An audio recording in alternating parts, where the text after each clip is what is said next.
नमस्कार, आप देख रहे हैं नेक्स्ट 9 न्यूज़ पॉलिटिकल बाइट और आपके साथ मैं हूं क्रांति सिंह।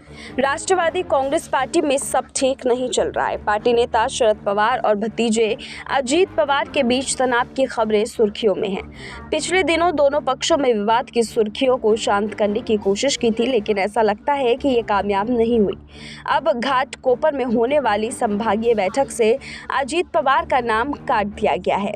इसे शरद पवार ने अपनी ताकत दिखाने के रूप में देख रहे हैं।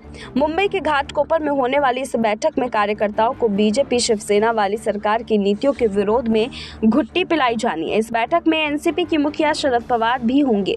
एनसीपी के राज्य अध्यक्ष जयंत पाटिल, सांसद और वरिष्ठ नेता प्रफुल्ल पटेल होंगे। जमानत पर चल रहे अनिल देशमुख और छगन भुजबल भी शामिल होंगे, लेकिन अजीत पवार नहीं होंगे। इस कैंप में अजीत पवार का नाम नहीं होना कई तरह की चर्चाओं को जन्म दे रहा है। इसके बाद एक बड़ा सवाल उठा, वो ये कि क्या चाचा शरद पवार को अब अपने भतीजे पर भरोसा नहीं है।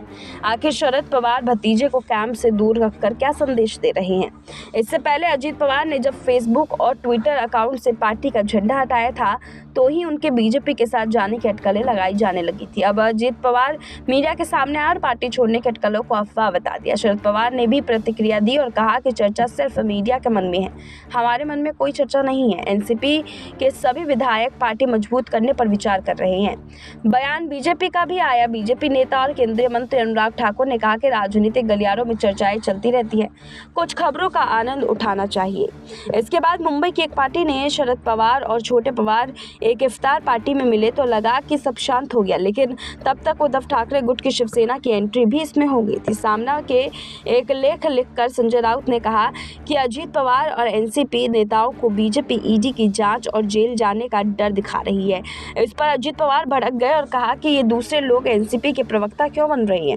आज मुखपत्र है, उस पार्टी की बात कीजिए, मेरे संदर्भ में किसी और को प्रवक्ता बनने की जरूरत नहीं है।